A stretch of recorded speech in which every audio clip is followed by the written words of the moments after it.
우리가 사는 사회가 이 자본주의 사회에서 우리가 살아가고 있습니다. 그러다 보니까 이 돈에 대해서, 물질에 대해서 우리들의 관심이 굉장히 많고요. 돈을 많이 가지고 돈을 많이 번 사람은 정말 성공한 사람으로 이렇게 또 여겨지고 부러워하기도 하고 존경하기도 하고 존경받기도 하고 그런 사회 속에서 살아가고 있습니다. 돈이 실력으로 이렇게 보여지고 그렇습니다. 여러분, 돈 벌기 쉬워요? 어려워요? 어렵죠. 근데 돈 버는 사람들은 돈줄이 보인다는 거예요. 마치 여러분 지하수에 이 어떤 수맥이 흐르는 것처럼 돈줄이 보인다는 거예요. 그래서 상당히 어렵습니다. 그래서 사람들은 돈을 좀 벌었다 그러면 남다른 노력을 저번에 해줄 것이다. 여러분, 우리가 노력을 안 합니까? 노력하잖아요. 또 그 사람에게는 운이 따랐다. 운이. 여러분, 크리스찬에게는 운이 없어요. 하나님이 이 아름다운 선하신 그 계획 속에서 내 삶이 또는 고난에 있는 터널을 지날 때도 있고 또 건너기 어려운 그런 강을 건너야 될 때도 있고 좁은 골짜기를 헤쳐가면서 결국은 정상에 오르는 것이 크리스찬의 삶, 하나님의 섭리와 경륜과 인도와 계획과 역사하심을 따라서 사는 것이 그리스도입니다. 여러분, 그리스도인님이 사주팔자 보고 뭐 보고 그래도 결혼시킬 때에는 그거는 봐야지 하는데 권사님들이 그러면 절대 안 되는 거예요. 우리는 운이 좋아서 이런 게 없는 겁니다. 하나님의 계획하심이 있고 그래서 부여하고 돈을 벌을 수 있는 이 재물의 어떤 이 소유에 이 다스릴 능력을 주시면 하나님이 그 사람에게 그 주시는 거예요. 부주시는 거예요. 여러분, 오늘 하나님 안에서 우리가 어리석은 인생이 아니라 하나님 안에서 지혜로운 아름다운 삶을 살아가는 우리 모두가 되기를 원합니다. 여러분, 돈 버는 데 있어서 뭐 사업이나 장사나 뭐 이런 것도 부동산 투자에 대해서 돈을 많이 벌 수도 있습니다만은 농사를 지어서 돈 많이 벌기는 쉬울까요? 더 어려울까요? 훨씬 더 어렵습니다. 농사 짓는 농부들의 얘기를 보면은 비료값도 안 나오고 약값도 안 나왔다, 인건비도 안 나왔다는 그런 말씀을 우리는 싸게 먹으니까 좋아서 그렇지만 그분들은 그런 고통이 있는 겁니다. 그런데 오늘 예수님이 소개하고 있는 비록 비유의 말씀이지만은 이 부자는 지금 뭐예요? 농사를 지어서 꽤 많은 돈을 번 사람인 것 같습니다. 그렇지 않습니까? 오늘 부유합니다. 그러면 이 말씀을 하시게 된 동기가, 이 비유의 말씀, 누가복음에만 나오는 이 비유의 말씀을 하시게 된 동기가 무엇일까요? 오늘 13절 우리 말씀을 한번 보도록 하겠습니다. 화점 읽겠습니다. 무리 중에 한 사람이 이르되 선생님, 내 형을 명하여 유산을 나누게 하소서 하니. 유산의 문제입니다. 돈 문제입니다. 부모로부터 여러분 자녀에게 물려받고 물려주는 거 좋은 거죠.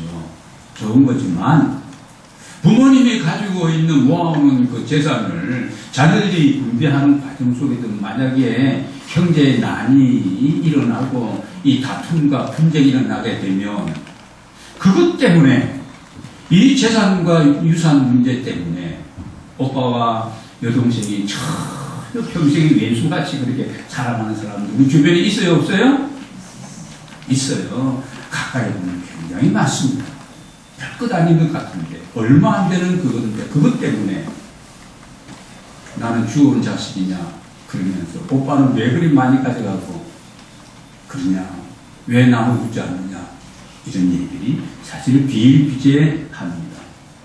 그래서 이 문제를 형과의 유산 문제 때문에 이 불화의 이 문제를 해결해 달라고 예수님께 지금 정식으로 지금 요청을 하고 있는 겁니다.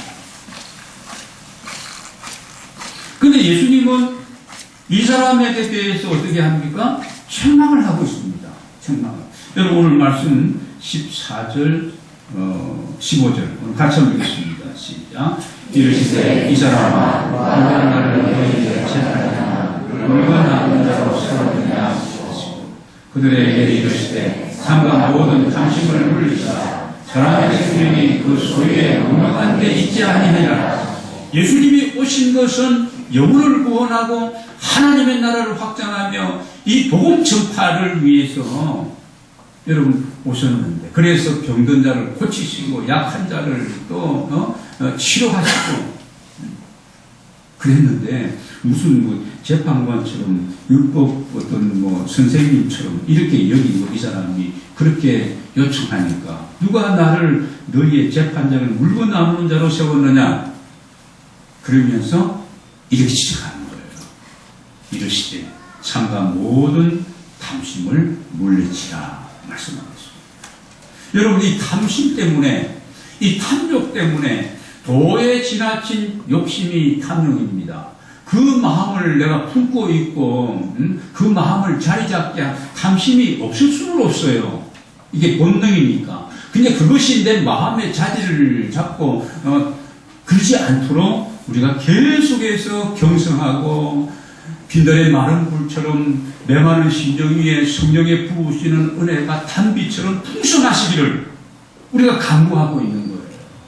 안 그러면 신앙인이나 비신앙인이나 별 차이 없이 이 위혹에 빠질 수밖에 없다는 겁니다.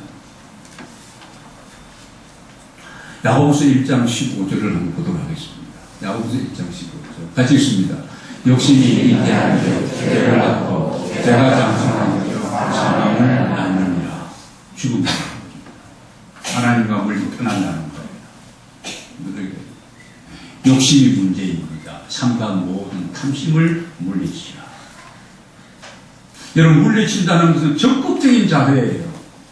소극적인 게 아니에요. 적극적인 자세를 가지고, 그런 내 마음속에 어떤 돈과 물질과 세상적인 어떤 것에 대한 지나친 이런 욕구와 이런 관심과 모든 부분들이 집중되어지면 이거 물리치라는 거예요. 이거는 여러분 결단해야 되고요, 각오해야 되고, 선을 그어야 되고, 그럴 필요성이 있다는 말씀입니다. 여러분, 오늘 이 소개되는 부자는 어리석은 부자라고 그렇게 우리가 명하고 있습니다. 어리석은 자요. 여러분 몇 절에 나옵니까? 여기 보면 20절에 나오죠. 하나님은 이르시되 어리석은 자여, 오늘 밤에 내 영혼을 도로 찾으리니 그러면 내가 준비한 것이 누구의 것이 되겠느냐. 오늘 그 말씀을 하시고 있는데요. 오늘 이 부자는 농사를 지어서 부유했고 상당히 지혜로운 사람이었습니다. 여러분, 소출도 많이 냈다고 그랬잖아요. 오늘 말씀에 16절에 그렇게 나오고 있습니다. 한 부자가 그 밭에 소출이 풍성함에 목적한 만큼 거두게 되었다는 겁니다. 거기에다가 보시기 바랍니다. 지금 얼마나 소출이 많았는지, 잘 됐는지, 쌓을 곳이 없을 정도로. 심중에 생각하기를 17절입니다. 내가 곡식 쌓아둘 곳이 없으니 어찌할까?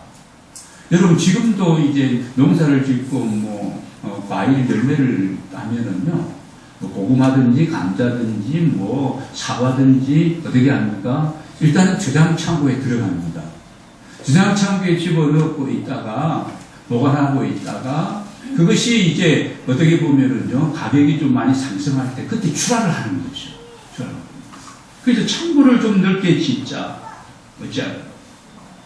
그래서 지금 보시기 바랍니다. 이 지금 어리석은 부자는요, 보관과 이 어떤 저축을 할 수 있는 관리의 능력도 있었습니다.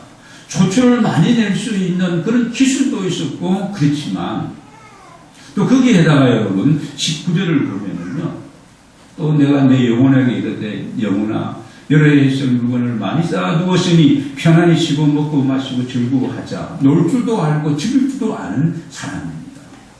여러분, 이 농부를 왜 어리석다고 얘기하고 있을까? 세상적으로 본다면 가장 지혜로운 사람이고 괜찮잖아요. 대처하고 잘 운영하고 경영하고 대처하고 저축하고 잘합니다. 그리고 주어진 것 열심히 해서 얻은 것을 가지고 마음대로 또 즐기면서 이렇게 살아갈 수 있는 삶입니다.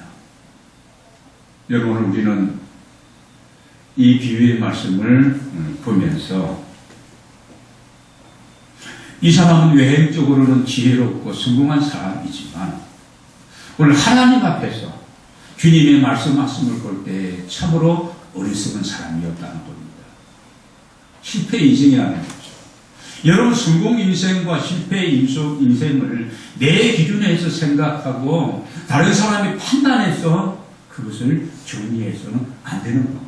그리스도인은 주님께서 나의 인생과 내 삶과 내 모든 사역과 내 모든 것을 주님이 어떻게 나를 보시느냐라고 하는 것이 훨씬 더 중요하다는 말씀입니다.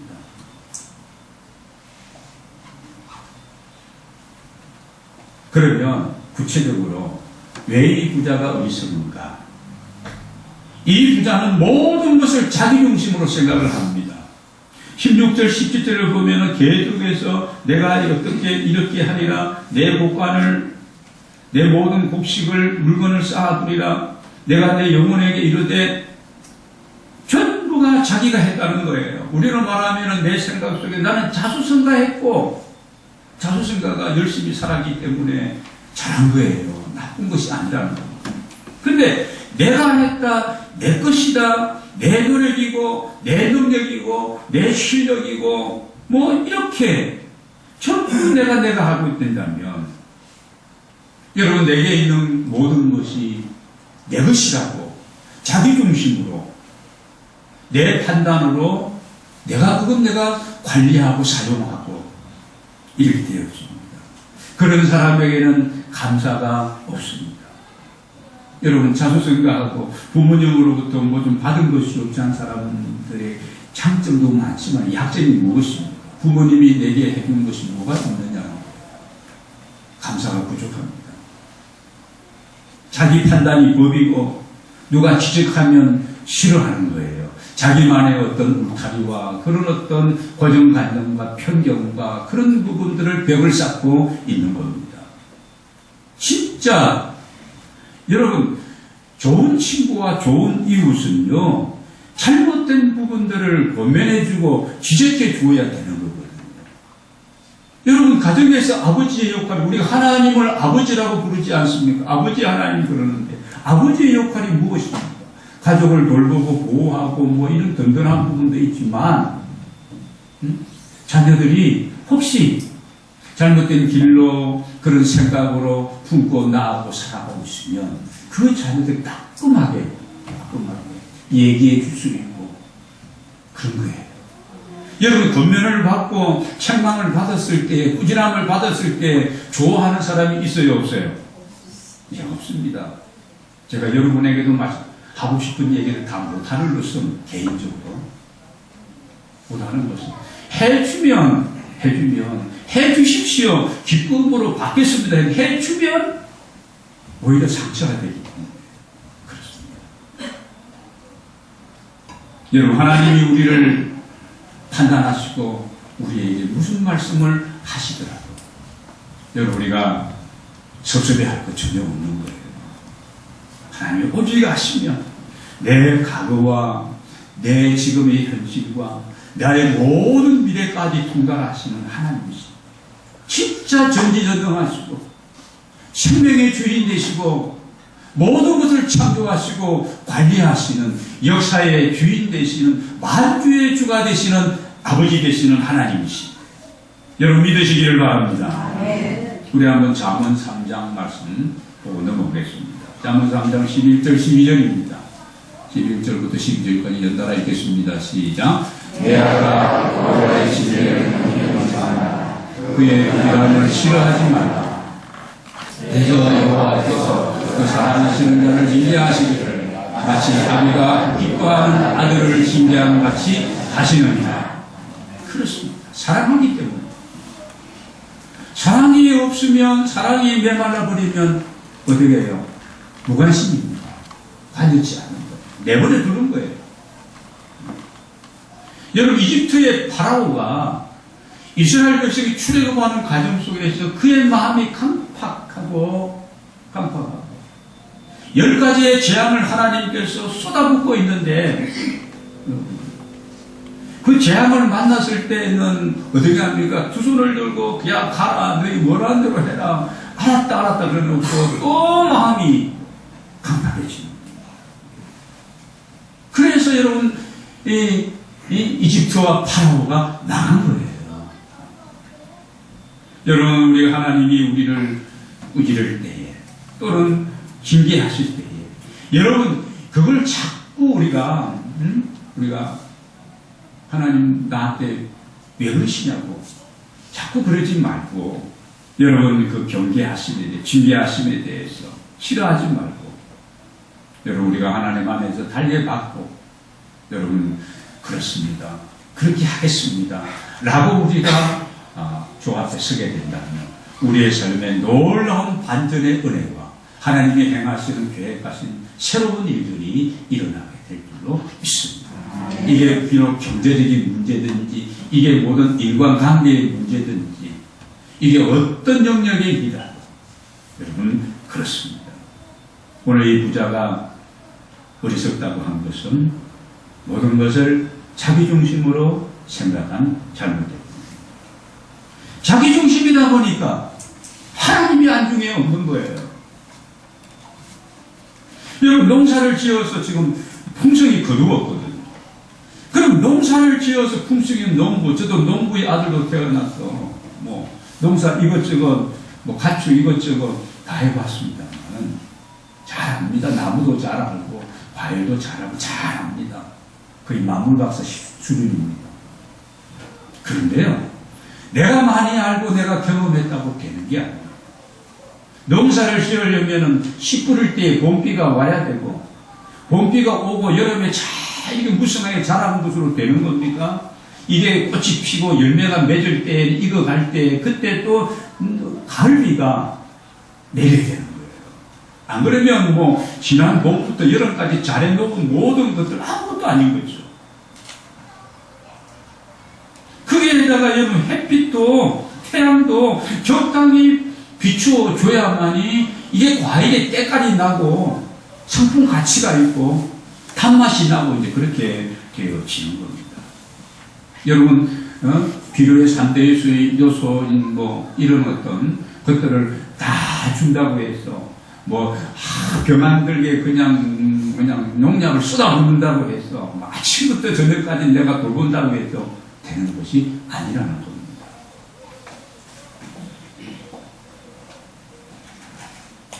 여러분 돌아보면 우리의 삶의 많은 부분들 내가 아니라 그분이 관여하셨다 우리 고백해야 되는 겁니다. 그때부터 우리 안에 은혜가 넘치게 되었죠.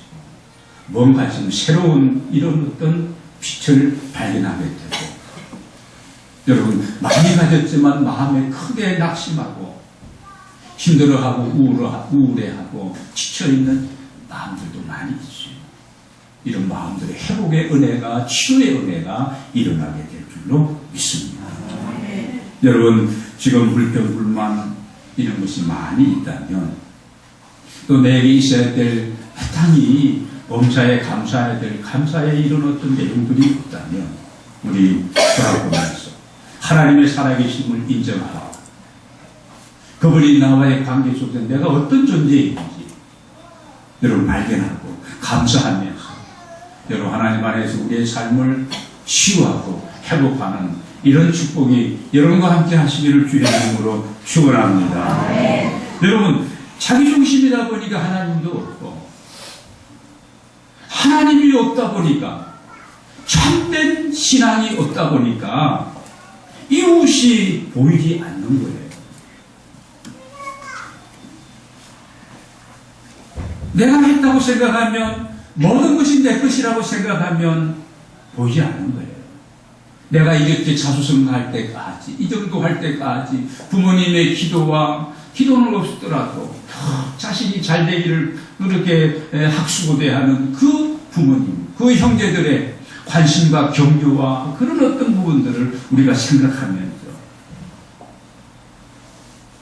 하나님 안에서 우리가 살아가게 될 때에 우리가 선교 구제주의를 지키는 의미가 달라지게 될 것입니다. 내게 주신 모든 것 하나님이 내게 맡기신 것입니다. 내가 하나님의 증기도로서 지혜롭게 하나님의 일을 감당하기 위해서 여러분 내게 주어진 모든 것 어떤 것일지라도 이웃과 살기 위해서 여러분 나누는 삶을 우리가 실천하게 될 줄로 믿습니다. 가장 중요한 것은 이 부자는 부자였기 때문에 특별히 이 내세에 대한 천국에 대한 관심이 없었다는 겁니다. 19절을 다시 한번 보겠습니다. 같이 한번 읽겠습니다. 19절 시작. 또 내가 내 영혼아 열매에 쓸 물건을 많이 쌓아두었으니 편안히 쉬고 먹고 마시고 즐거워하자 하리라 하되. 이 세상적인 것, 특별히 이 돈이, 풍성함이 내 영혼을, 내 마음을, 내 정신을 만족하게 하는 것으로 지금 착각하고 이 부자가 오해하고 있는 겁니다. 너희 소유와 행복은 소유가 많기 때문에 다 행복하다. 절대 아닙니다. 명예와 인기가 많기 때문에 행복하다. 맞는 공식이 아닙니다. 오늘 이 부자는 지금 보시기 바랍니다. 영적이고 내세에 관심이 없는 거예요. 여러분, 우리는 신앙인입니다. 하나님의 백성이고 거룩한 공동체 안에 속해 있는 지체들이거든요. 여러분, 오늘 우리의 마음속에 뭐가 더 중요할까? 보이는 것보다 보이지 않는 것이 훨씬 더 중요하고 육신보다는 영혼이고 이 세상보다는 뭐예요? 천국이죠, 천국. 여러분, 오늘 이 자리에 나와 계신 여러분 모두가 지옥과 천국을 다 인정하는 믿음의 사람들이 되시기를 바랍니다. 인정 안 하는 사람들이 꽤 많다는 거예요, 통계상으로. 여러분, 천국과 지옥을 인정하지 않는데 우리에게 무슨 참된 신앙의 출발과 하나님의 은혜와 역사가 일어날 수가 있겠어요? 없는 겁니다. 불가능한 거예요. 여러분, 물질은 그런 겁니다. 내가 살아가는 동안에 우리가 아는 것처럼 내 삶에 있어서 하나의 수단이지 목적이 될 수가 없는 겁니다. 좀 더 편리하죠. 작은 차 타는 것보다 큰 차 타면 좀 더 편안하고, 그래서 사고가 나도 좀 더 안전하고.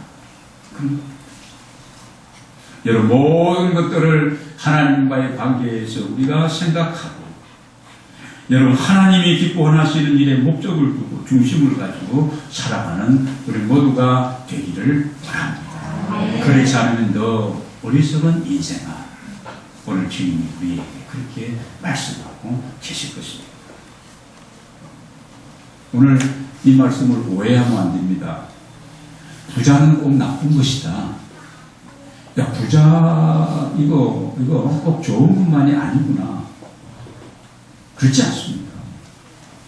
깨끗한 부자가 되어지고 지혜로운 부자가 되어지면 하나님의 나라를 위해서 많은 일들을 감당할 수가 있는 거예요. 하나님 안에서 풍성한 은혜에 이런 귀한 기쁨의 열매를 거두는 여러분의 삶이 되시기를 바랍니다. 그러나 이 돈 때문에, 이 세상적인 것 때문에 우리의 인생이 실패 인생이 될 수도 있다는 그 어떤 경고가 이 메시지에 숨어 있는 겁니다. 그것이 복이 아니라 내가 자녀에게 유산을 많이 남겨주었더니 이게 자녀에게 복이 아니라 오히려 독이 되었고 아픔이 될 수도 있다는 것도 우리가 기억하면서, 나는 유산 남겨주지 별로 없다고 해서 뭐 미안하게 생각할 게 전혀 없어요. 기도와 믿음의 유산을 물려줄 때에 하나님 주시는 은혜가 자손반대 천대까지 이어지게 될 줄로 믿습니다.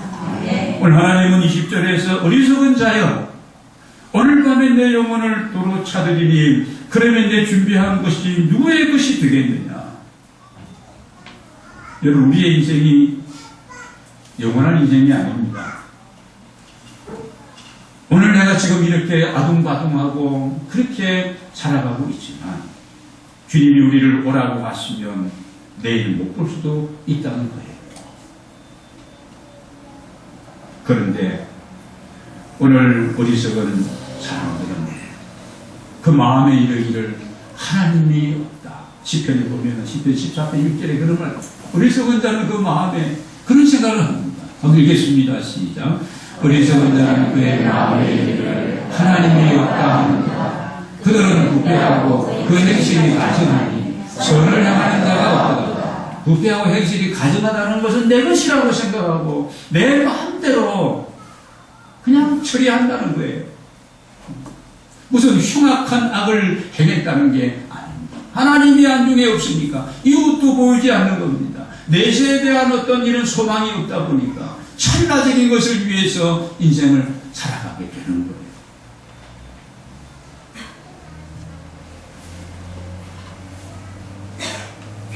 여러분, 하나님은 우리 인간에게요, 하나님을 알 만한 그런 것을 다 주셨습니다.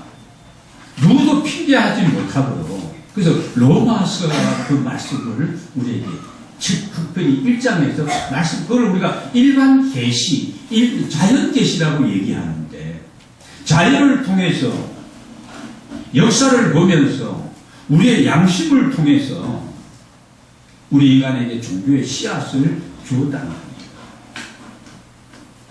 여러분 21절을 우리 보고 마치도록 하겠습니다. 같이 보겠습니다. 자기를 위하여 재물을 쌓아두고 하나님께 대하여 구원하지 못한 자가 이와 같으리라. 어리석은 부자와 같다는 거예요. 너 어리석은 인생아, 어리석은 사람아, 같다는 말씀입니다. 우리는 하나님의 사람들로서 하나님께 감사하고 이웃과 함께 나누며 살아가는 우리 모두가 되기를 원합니다. 특별히 영원한 것에 위해서 여러분 관심을 많이 새롭게 또 이렇게 가져보시고 또 하나님 안에서 많이 지혜롭게 살아가는 우리 모두가 되기를 원합니다. 성경에 보면 어리석은 인생을 살아간 사람들이 많이 있습니다. 팥죽 한 그릇에 하나님이 장자의 명분을 팔아버리고 땀을 치고 후회한 누구? 에서입니다. 하나님의 축복의 기회를, 은혜의 기회를 놓쳐버리게 됩니다. 예수님이 12제자 가운데 가장 똑똑했고 계산이 빨랐던, 눈아지 팽팽을 돌면서 계산이, 그런 사람은 굉장히 계산이 빠른 사람들입니다. 누구요? 가룟유다. 은삼십냥에 자기 갈 길로 가버린 인생이 되고 말았습니다. 예수님께서도 롯의 기억하라고 얘기하는 거예요. 장망성 소돔 고모라가 하나님의 심판을 받고 지금 유황불로 지금 온 그 성들이 극후 화려하고 그 문화와 경제와 쾌락과 모든 것이 풍성했던 그곳이 지금 멸망한 곳이에요. 뒤를 돌아보지 마라. 그러나 롯의 처는 뒤를 돌아보지. 자기 소유, 그곳에 가서 마련한 집도 있고 그 가구들도 있고 그 손 떼먹고 애착 가졌던 그런 것들이 있습니다. 여러분, 오늘 우리가 그렇습니다. 현실 당장 지금만 우리가 생각하지 말고 보지 말고 미래를 위해서 하나님 앞에서 그날 하나님의 나라 천국을 바라보며 지혜롭게 살아가는 우리 모두가 되기를 원합니다. 언제나 하나님을 먼저 생각하시고 우리 함께 살아가십시다. 그리고 항상 이웃을 생각하며 살아가는 우리 모두가 되기를 원합니다. 누가복음 6장 38절을 보면 주라 그러면 너희에게 줄 것이니 곧 후이 되어 누르고 흔들어 넘치도록 너희에게 안겨주리라. 베풀고 나누고 섬기는 삶을 실천하는 우리 모두가 되기를 원합니다. 우리는 빈손으로 왔다가 빈손으로 가는, 주위에는 주머니가 없다 그러잖아요. 없다. 그런 인생입니다. 여러분, 하나님이 주신 거 자족하면서 감사하며 사는 우리 모두가 되기를 원합니다. 디모데전서 6장 8절 말씀 보겠습니다. 같이 있습니다. 그러나 자족하는 마음이 있으면 경건은 큰 이익이 되느니라. 자족하는 마음이 있을 때 생활에 큰 이익과 유익과 도움이 된다는 말씀입니다. 감사를 잃어버렸는데 내 안에 감사가 회복되어지면 경건 생활에 활력을 받는 거죠. 그게 막 휘발유를 집어넣고 불을 붙이게 되는 겁니다. 여러분, 오늘 우리가 모든 탐욕을 이기고 하나님 안에서 복된 삶을 살아감으로 슬기롭고 지혜로운 하나님의 사람들로 여러분 하나님 주시는 물건도 영권도 인권도 누리면서 그렇게 살아가는 풍성한 삶이 되시기를 주의 이름으로 축원합니다.